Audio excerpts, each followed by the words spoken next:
Middle east organic natural products പ്രദർശനമേള Dubai world trade സെന്ററിൽ ആരംഭിച്ചു. 3 ദിവസം നീണ്ടു നിൽക്കുന്ന മേളയിൽ ഇന്ത്യ ഉൾപ്പെടെ 70ഓളം രാജ്യങ്ങളിൽ നിന്നുള്ള പ്രദർശകർ പങ്കെടുക്കുന്നുണ്ട്.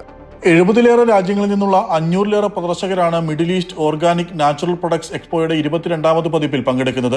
ജൈവ ഉൽപ്പന്നങ്ങളും ജൈവ കാർഷിക രീതികളും പ്രകൃതിദത്ത ഉൽപ്പന്നങ്ങളും 3 ദിവസം നീണ്ടു നിൽക്കുന്ന പ്രദർശനത്തിലുണ്ട്.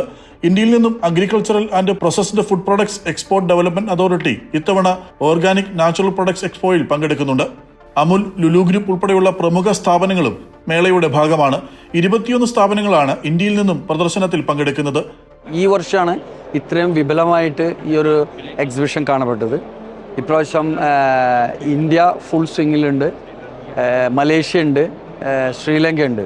ഓർഗാനിക് പ്രൊഡക്റ്റുകൾ ഇപ്പോൾ അതിൻ്റെ ഒരു യൂസേജ് വളരെ കൂടിക്കൊണ്ടിരിക്കുന്ന കാലമാണത്. ഒരുപാട് ഹെൽത്ത് കോൺഷ്യസ് ആയിട്ടുള്ള ന്യൂ ജനറേഷനാണ് ഇപ്പോൾ ഉള്ളത്. അപ്പോൾ ഈ ഓർഗാനിക്കിന് അത്രയും ഇമ്പോർട്ടൻസ് വരുന്നുണ്ട്. ജൈവ പ്രകൃതിദത്ത ഉൽപ്പന്നങ്ങളുമായി ബന്ധപ്പെട്ട് ലോകത്ത് നടക്കുന്ന പ്രദർശനങ്ങളിൽ ഏറ്റവും വലുതാണ് Middle east organic natural Products Expo. 3 ദിവസം നീണ്ടു നിൽക്കുന്ന മേള നവംബർ 20 സമാപിക്കും. Amrita News, Dubai.